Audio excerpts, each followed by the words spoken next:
मन के दो स्वरूप हैं। एक स्वरूप है सत स्वरूप और दूसरा स्वरूप है असत स्वरूप। जैसे बुद्धि में सुबुद्धि और कुबुद्धि, ऐसे मन में कुमार्गगामी संकल्प करने वाला और सत्य संकल्प करने वाला। तो जो सत्य संकल्प करने वाला मन है वो भगवान का स्वरूप है। वो भी है इसी में, आपके मन में ही है। जब आपका मन गलत संकल्प करता है तो उसी मन से एक डांट लगती है, तुम गलत करने जा रहे हो। वो सत्य मन का जो स्वरूप है वो तुम्हें प्रेरित करता है सतमार्ग के लिए, और जो असत मन का स्वरूप है वो असत मार्ग के लिए प्रेरित करता है। सत मन की पहचान है, जब आप कोई गलत कार्य करने जा रहे होंगे तो आपके मन में ही आवाज आएगी, सबके मन में आती है, ये तुम गलत करने जा रहे हो, तुम्हारा बुरा हो सकता है, सावधान। पर वो इतनी धीमी आवाज होती है कि असत संकल्प करने वाला मन उस बात को सुनता नहीं है। अब हमारा मनुष्य जन्म हुआ है, हमारा कर्तव्य है कि हम सत संकल्प करने वाले मन को सहयोग दें और असत संकल्प करने वाले मन की बात ना सुने, उसके कथनानुसार ना चले। तो धीरे धीरे जब हमारा पूरा मन सत्य बन जाएगा तो हम भगवत स्वरूप हो जाएंगे। मन कृष्णमय हुआ, कृष्णाकार हुआ कि हमें भगवत तत्व की प्राप्ति हो जाएगी, भगवदानंद की प्राप्ति हो जाएगी। भगवदानंद का तात्पर्य है जहां किंचन मात्र दुख नहीं, चिंता नहीं, शोक नहीं, भय नहीं, मृत्यु नहीं, वो भगवदानंद है। वो तब प्राप्त होगा जब हम अपने मन के असत विचारों को, असत संकल्पों को त्याग कर दें। तो हमें सावधान रहना है। भगवान ने जो कहा इंद्रियाणाम मनस्यास्मि, वो शुद्ध भगवत स्वरूप मन जो हमको आज भी भगवत मार्ग में प्रेरित करता है और असत मार्ग में रोकता है, हमें उसे बढ़ाना होगा। हमें सत्कार्यों की तरफ बढ़ना होगा, गंदी बातें त्यागनी होंगी, तब हमारा असत मन मर जाएगा और सत मन प्रकाशित हो जाएगा। मन मारिया तन बस में कीन्हा, हुआ भरम सब दूर, बाहर से कछु दिखत नाही, अंदर चमके नूर, आपो त्याग जगत में बैठे, नहीं किसी से काम, उनमें तो कछु अंतर नहीं, संत कहो चाहे राम। अब हो गया वो भगवत स्वरूप, जब उसका सत संकल्प करने वाला मन पूर्ण रूप से असत को दबाकर, असत को मार करके जागृत हो गया, वही भगवदानंद का अधिकारी होता है। इसलिए भगवान ने कहा इंद्रियाणाम मनस्यास्मि। मानस गुरुदेव, किसका प्रश्न है? मानस गुरुदेव, प्रगट गुरुदेव नहीं, मानस गुरुदेव। जो तुमने गुरुदेव की मानसिक मूर्ति अपने हृदय में विराजमान की है, वो तभी जब आपका उद्धार हो जाएगा तभी वो आपके हृदय से जाएंगे। लेकिन प्रगट गुरुदेव का एक समय निश्चित है, समय पूरा होते ही वो अपने शरीर का त्याग कर देंगे। लेकिन तुम्हारे मानसिक गुरुदेव तुम्हारा त्याग नहीं करेंगे जब तक तुम्हारा परम कल्याण नहीं हो जाता। इसीलिए वही शिष्य है जो गुरुदेव को अपने मन में बिठा ले, जो गुरुदेव के प्रति इतनी आसक्ति कर ले कि जो ध्यान मूलम गुरु मूर्ति लिखा हुआ है वो स्वाभाविक ध्यान होता रहे, स्वाभाविक आसक्ति हो जाए। भगवान कपिल देव जी कहते हैं जो आसक्ति संसार में की जाती है वो बंधन का कारण है, और वही आसक्ति जब संत और सदगुरुदेव से कर ली जाती है तो मोक्ष का खुला हुआ द्वार है। तो हमारी गुरु में इतनी आसक्ति हो जाए कि उठते बैठते चलते फिरते हर समय हम देखें हमारे गुरुदेव हमारे हृदय में विराजमान है, हमारे मन में विराजमान है। तो जो मानसिक गुरुदेव हैं वो तब तक नहीं जाते जब तक शिष्य का परम कल्याण नहीं हो जाता। प्रगट के गुरुदेव समय के अनुसार अंतर्ध्यान हो जाते हैं।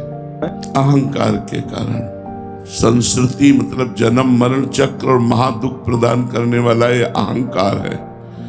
जब हमारे पास संपत्ति बढ़ती है, हमारे पद बढ़ता है, तो अहंकार बढ़ जाता है। को नर अस जन्मा जगमाही, प्रभुता पाहि जाहि मद नाही।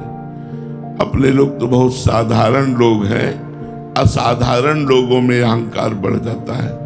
एक बार दक्ष प्रजापति पद पर विराजमान हुए, जिनकी लाडली पुत्री सती जी का विवाह देवाधिदेव महादेव भगवान शंकर से हुआ था।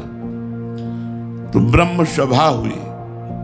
उस सभा में बड़े बड़े ऋषि मुनि देवता सब कोई पधारे और उसमें दक्ष प्रजापति की प्रधानता थी, क्योंकि उनको प्रजापति पद मिला हुआ। ये देवराज इंद्र से भी बड़ा पद है प्रजापति पद, और सबसे बड़ा पद है परमेष्ठी पद अपने त्रिभुवन में, जिसे ब्रह्मा जी का पद कहते हैं। त्रिभुवन में पद बड़े बड़ा हो प्रजापति का, पर पूरी कार्य प्रणाली देवराज इंद्र देखते हैं। त्रिभुवनपति देवराज इंद्र, उनके ऊपर है ये प्रजापति पद।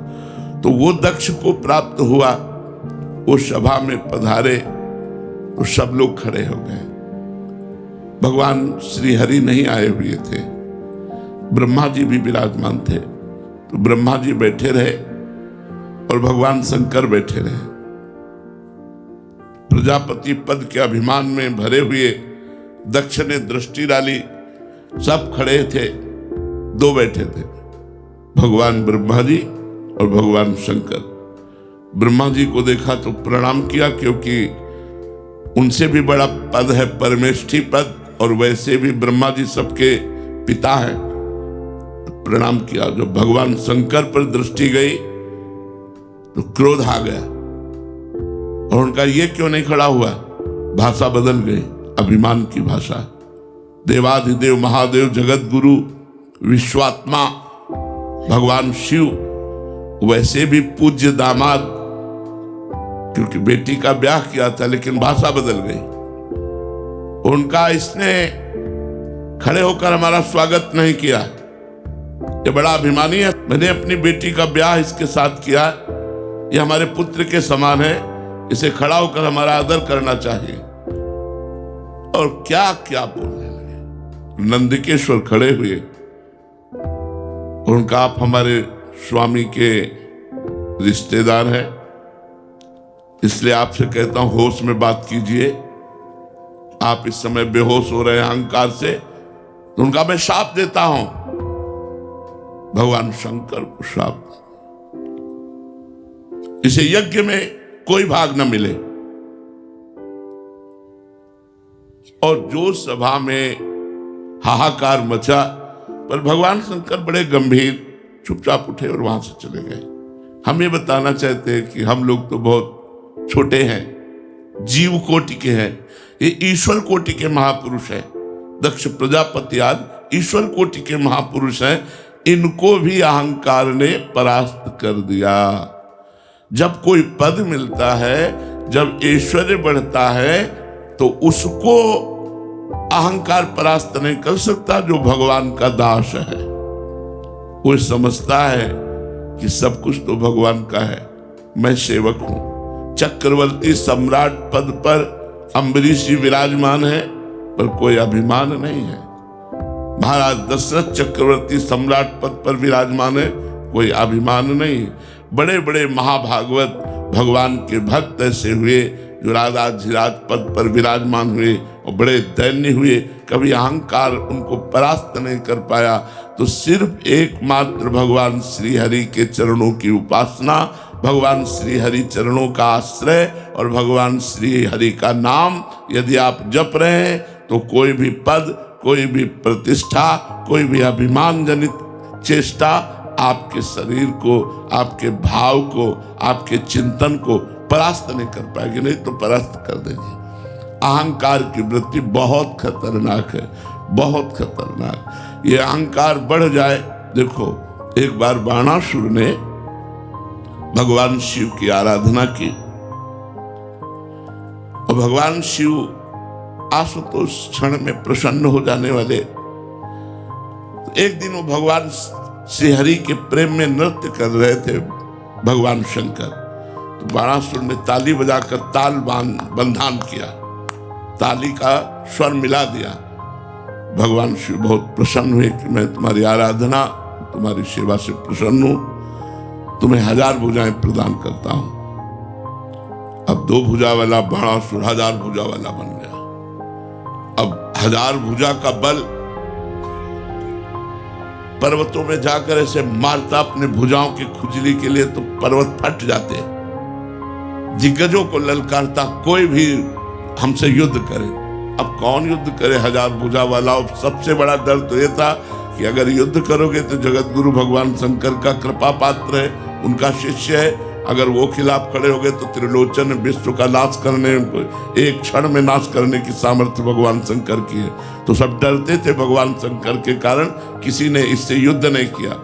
तो देखो अहंकार, ये लौट कर गया और बोला जगत गुरु। भगवान शंकर ने देखा कि इस समय भाषा बदल गई इसकी बोले गुरु, इस समय हमारी भुजाओं में खुजली हो रही, कोई मिटाने वाला जगत में नहीं है, आओ। भगवान शंकर ने कहा तुम्हारी बुद्धि खराब हो गई। गुरु को ललकार दिया कि आओ हमसे जोर कसो, हमारी भुजाओं की खुजली मिटाओ। तो बोले हमारे जैसा ही बलवान तुम्हें प्राप्त होगा और तुम्हारी भुजाओं की खुजली मिट जाएगी। तो जब बाणासुर की पुत्री उषा को अनिरुद्ध जी की प्राप्ति हुई, अनिरुद्ध जी भगवान के नाती हैं श्री कृष्ण के, तब भगवान श्री कृष्ण ने युद्ध में सारी खुजली मिटा दी थी बाणासुर की। तो ये बड़े बड़े उच्च कोटि के महापुरुषों में भी अहंकार जागृत हो जाता है जब पद, बल, प्रतिष्ठा, धन संपत्ति आदि प्राप्त होती। वही इस अहंकार से बच सकता है जो भगवान का नाम जप करता है, जो भगवान के चरणों की आराधना करता है। वो ये सब समझता है, नाथ सकल संपदा तुम्हारी, मैं सेवक समेत सुतनारी। वो अहंकार नहीं करता, वो भगवान की कृपा से पद मिला है, भगवान की कृपा से धन मिला है, भगवान की कृपा से बुद्धि मिली, ऐसा वो समझता है।